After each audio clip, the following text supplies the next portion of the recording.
Welcome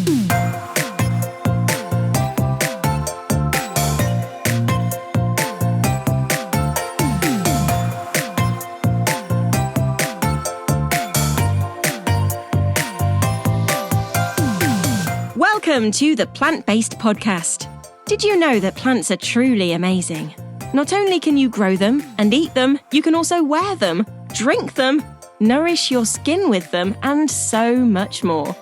Let Ellen and Michael inspire you to love plants as much as they do, as they chat with the movers and shakers in this wonderful plant-based world. So, let's dig in. Florette carefully select their salad leaves to ensure a perfectly balanced mix. As sponsors of Series 8 of the podcast, Florette have something to suit everyone's taste, from mild to strong salad leaves in bags that can be recycled at supermarkets. So whatever deliciousness you are cooking, pair it up with the perfect salad and make it unflorettable.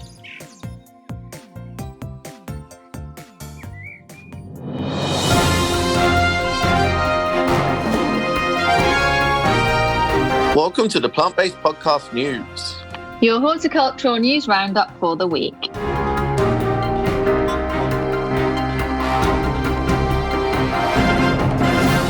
Officers in Milton Keynes were carrying out an inquiry at a property in Bletchley in the early hours of the 13th of September, and they found a cannabis farm. Police say there were over 120 cannabis plants in every single room of the house, and the property was also found to have dangerous wiring as the electricity supply was bypassed. I don't know why I find that funny. A new study has revealed that the UK is the second best country for the number of allotments available. The report, conducted by the hearing aid specialist at Resound, analysed the top 30 most developed countries around the world to discover which destinations have the highest number of allotments available. And Germany topped the charts with 960,000, and the UK came in second place with 330,000.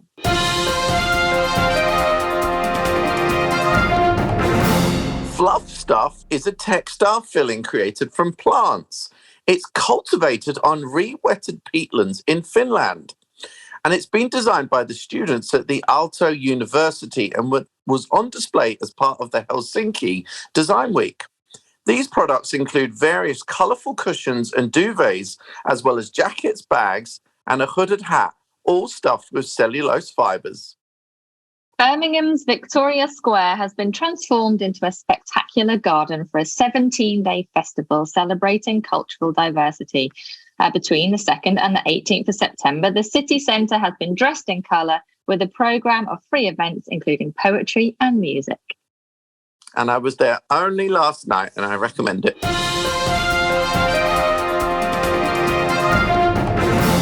A tree planting initiative to mark the Queen's Platinum Jubilee has been extended to allow people to plant trees as a memorial to the monarch. The Queen's Green Canopy scheme was launched to encourage people to plant a tree for the Jubilee from the start of the tree planting season in October 2021 through to the end of 2022. This was to mark her 70 years on the throne. It has now been extended to the full autumn to spring planting season this year and concludes at the end of March 2023, which will give people plenty of time to plant trees in her memory. Now, after the passing of Her Majesty Queen Elizabeth, the rumours have already been circling about the future of the royal gardens. The royal family are huge supporters of the horticultural industry, and no one more so than King Charles, the now reigning monarch. Rumours are that the gardens of Buckingham Palace may well become more of a sanctuary for wildlife, benefiting the environment overall.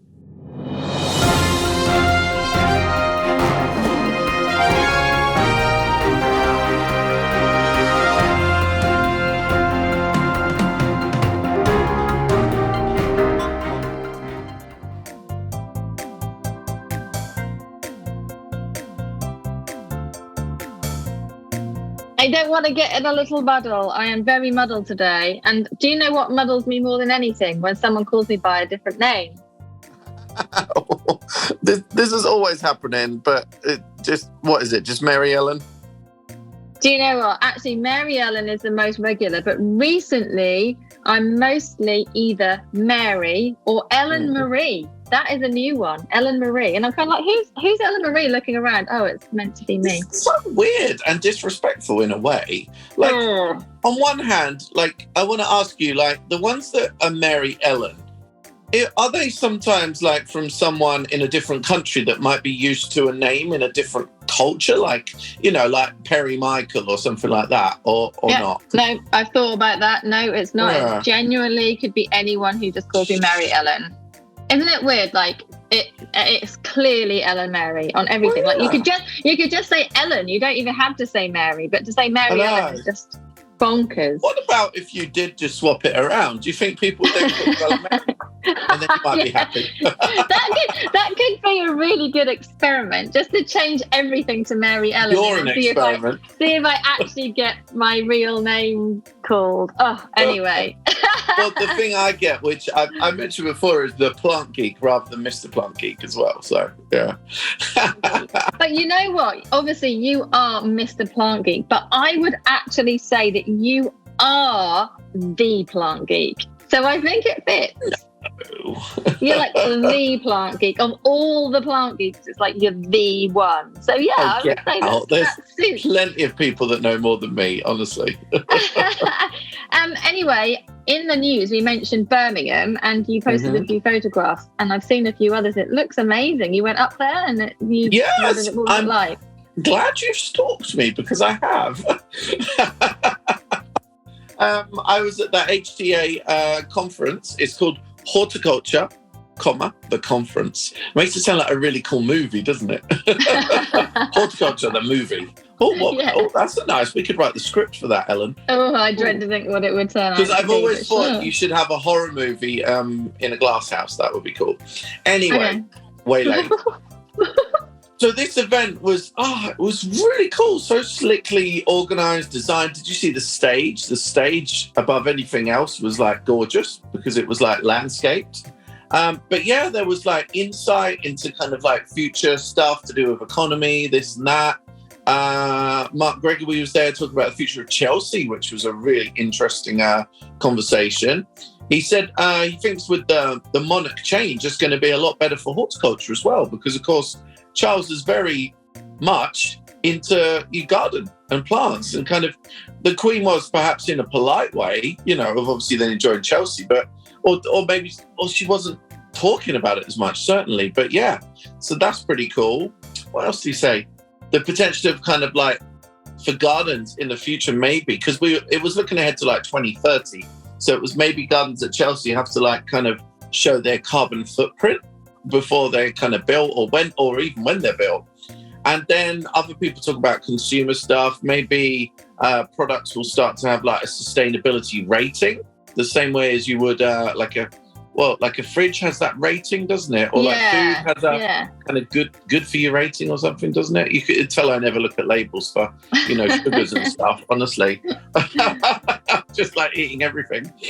No, it was a really, really cool day. And I talked about different marketing, kind of, the whole different like ways you can market, not just social media, but also then website, podcast, but also in real life, because we always think the future of marketing is like social media and this and that, but it's like, don't forget real life marketing and face-to-face and all of that, which is just as effective and can have a really good kind of word of mouth type reach. So yeah, it was really, really cool day.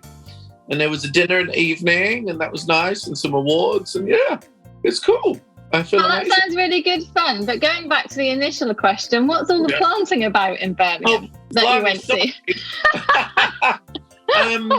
It's pollinations is, I think, because this is by the town hall, but I don't know if there's other stuff around the city. I didn't have time, and I actually walked to see it just before dinner last night and made myself late for dinner in the process. But it's kind of like these statues, and there's lots of planting underneath, and it's kind of like an installation, but it's really cool because people are then laying on the grass in between, and there was gorgeous like pennisetum, amaranth as well, and it was like really focusing on pollinators kind of in their role, really. But can you see some more information there? Because I literally only had enough time run to it, really. Well, And then when we went back after dark, it was closed. From what I read and what I recall is that the basis of it is that around 80% of plants in our cultivated gardens are actually from other countries. And so they really wanted to like support cultural diversity in horticulture. So whilst obviously it's amazing for like pollinators and wildlife in space, it is kind of all about showing that cultural diversity in horticulture, which is really cool. Oh, cool. Hey, what was this book that I saw earlier? Oh, is this the China pollination book? So I posted this on my stories today. We are recording on what day? Thursday. It looks terribly interesting.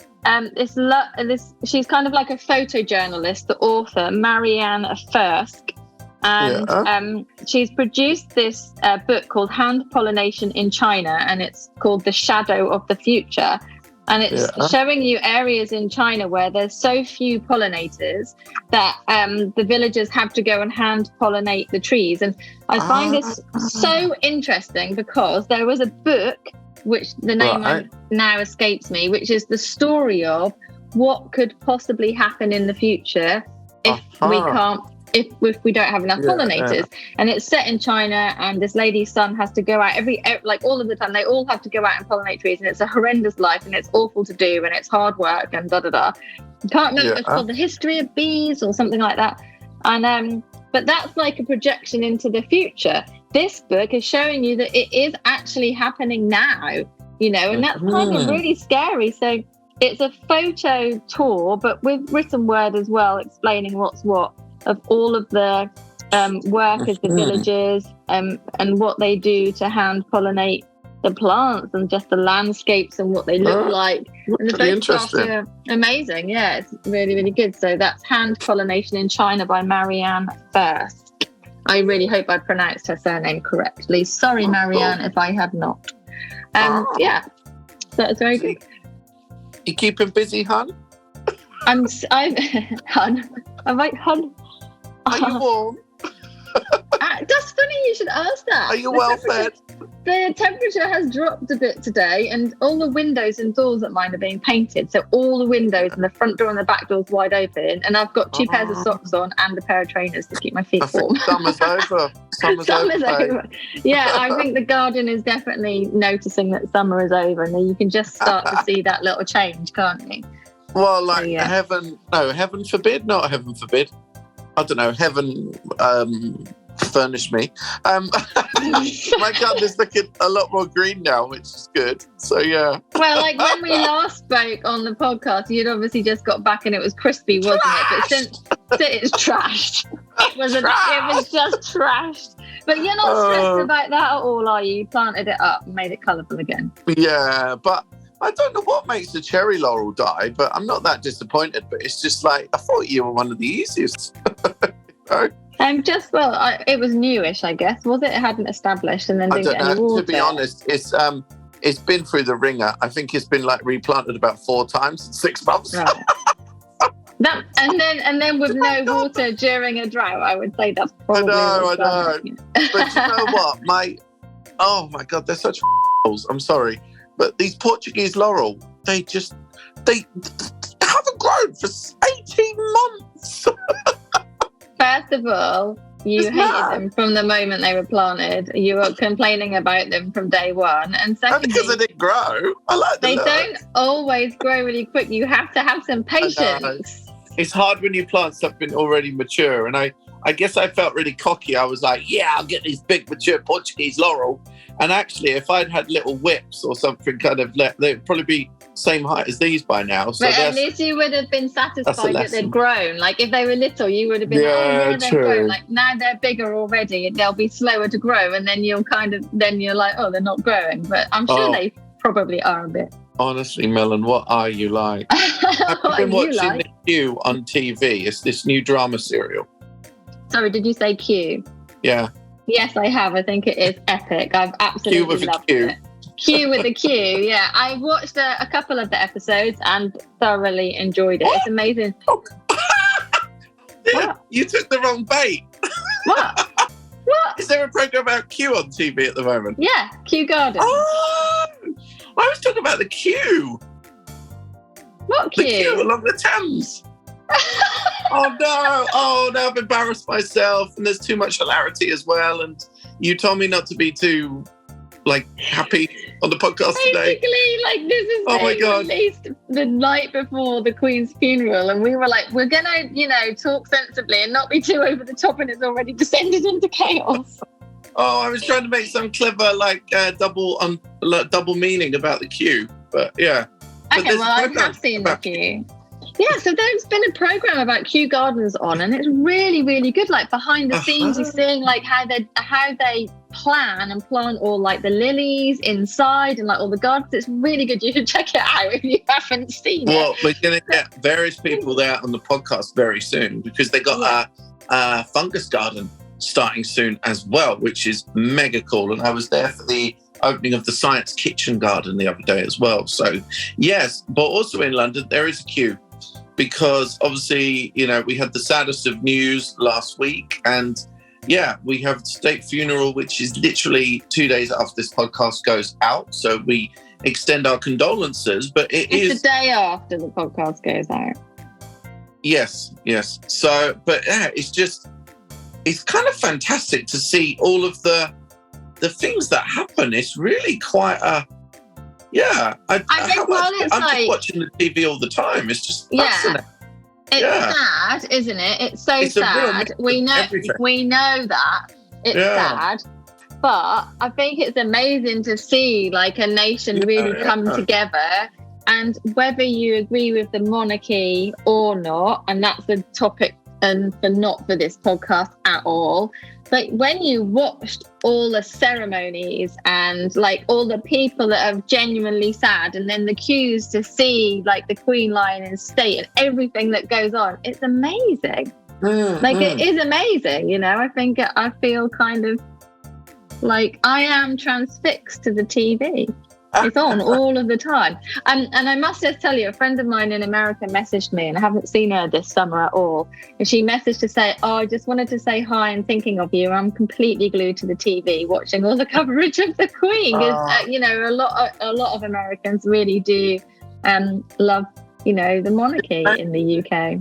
I think we're probably quite I think you're quite a royalist. I'm not really a royalist at all. I'm not against it, but I'm just kind of indifferent to it. But I'm so enthralled by this whole process, and I was so sad as well, and I was really surprised by myself because the day after, it actually happened when I was about to do a talk at Alitex at the customer event, and it's just such a strange feeling, and it went ahead, and we had the minute silence because on one hand, you halt activities, but also some life also needs to go on. And I think also she would wish that as well. Yeah, if you definitely. Snippets of personality that we saw, we know that that's what she would want. So so we carried ahead with this customer event, which was kind of quite strange at that moment to know about this half an hour before. Then I drove home in biblical rain, which was the nation's tears. But then the next day, stepping on the train, and just then you could tell that this was in everyone. And and then the posters were up and stuff. And I kind of felt really sad. And the ice king that I am, I shed a small tear or four. No! Yeah. And but you almost... And not being a royalist and not being into it at all, really to surprise myself. But it is like a grandma because it's the person who's always been present in your life. And also, I think what is the weirdest thing and the hardest thing is that she's still all around on everything, because then I handed over a note to pay for something. And it's then her face is then still everywhere. So it's then, when someone dies, you your grandma, you're only going to see the picture if you pull it out or it's on the sideboard. But this is a whole different level. So I think whether you support or not, it gets you, Yeah, that's interesting, isn't it? And actually, even that you shed a tear being, like you said, someone that isn't overly emotional. Not just one, I would say at least 20, 25 maybe. Oh, we've just gone from 1 to 4 to 25. 25 in 3 different shifts. I was going to say, what points made you feel tearful? What did At what moment, do you know what I mean, did you feel tearful? Oh, that's a really good question. I think just the sadness of it and the collective sadness, the loss of something that was very familiar, I guess, and constant. And yeah. I tell you one other thing, right, which is quite sweet.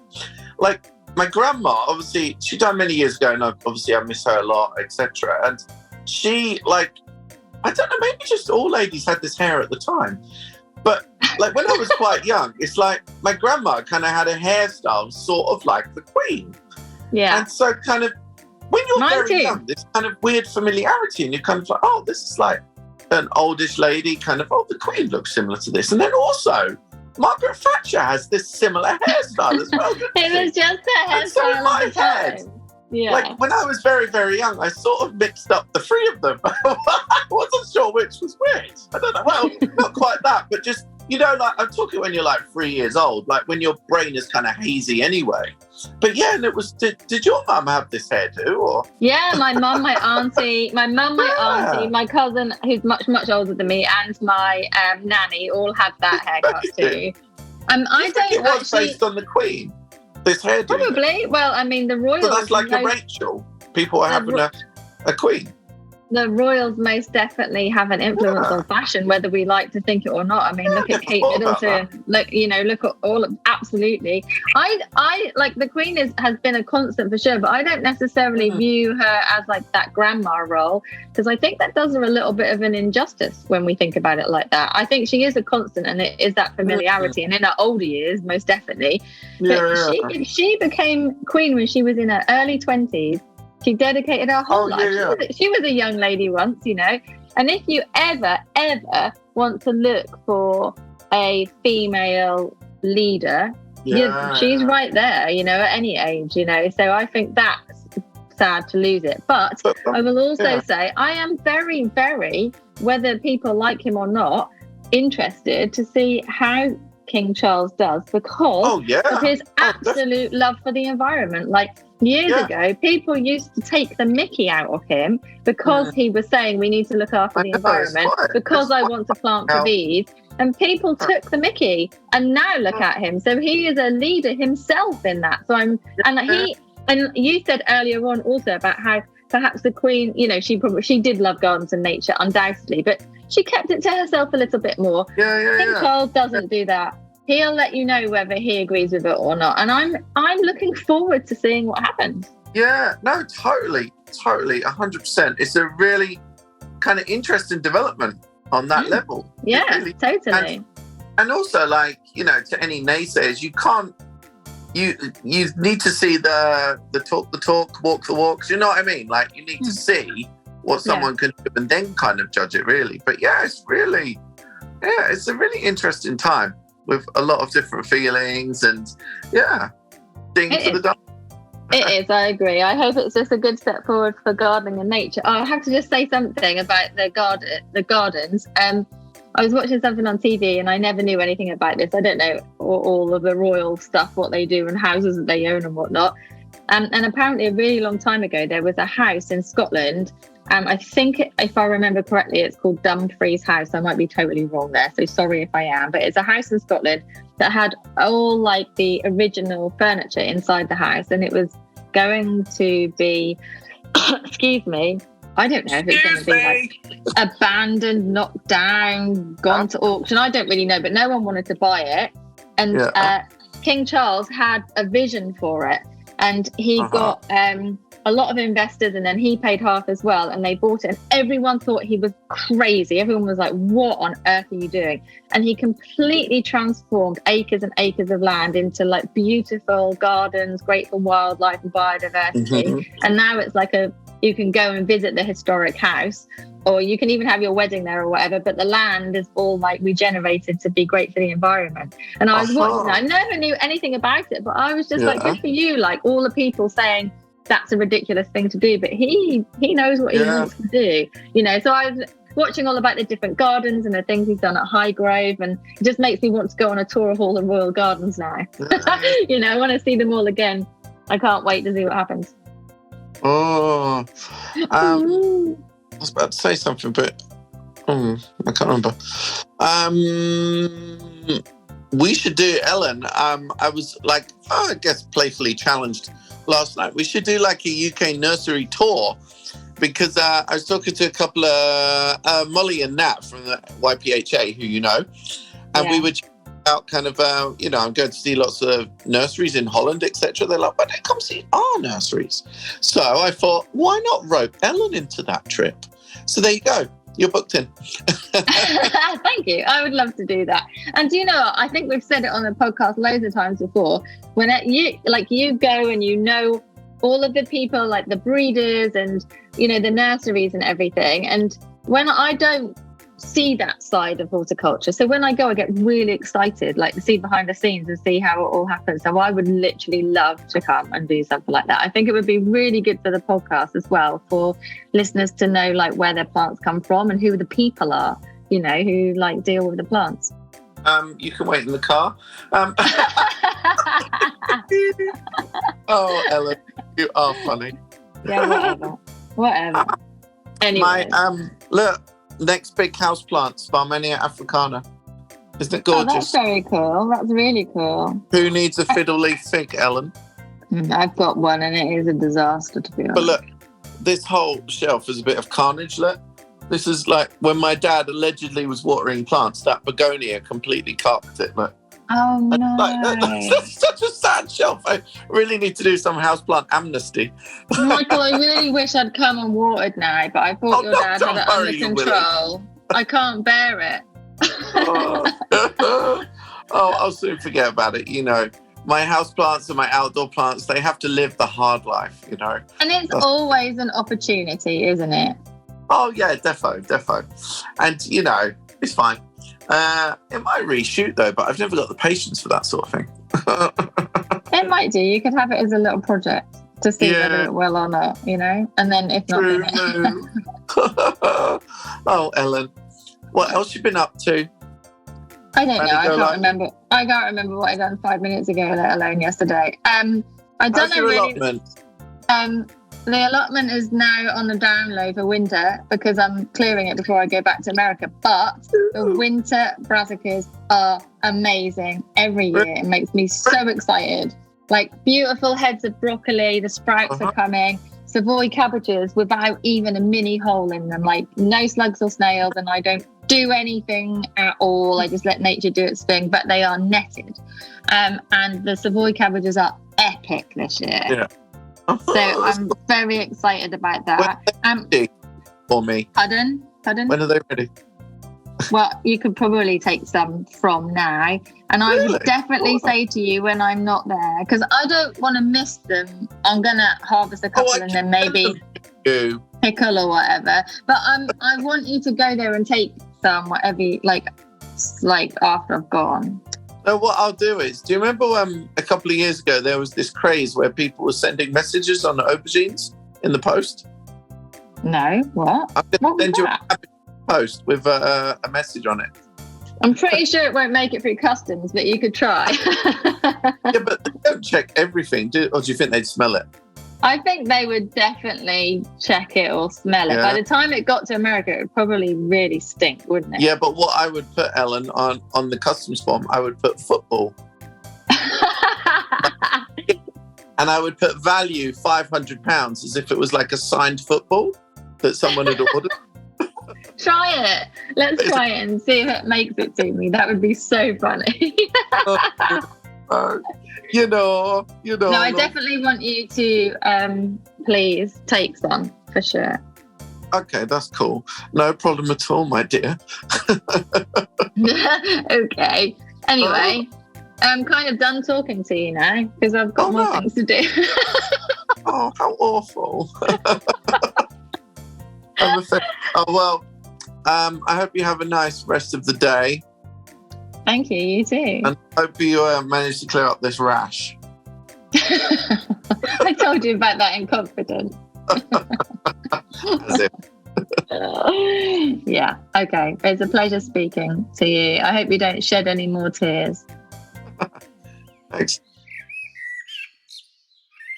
Floret are a farmer-owned cooperative passionate about what they produce and sponsor of the Plant-Based podcast.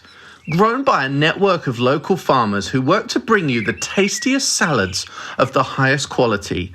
So how will you make your dish unfloretable?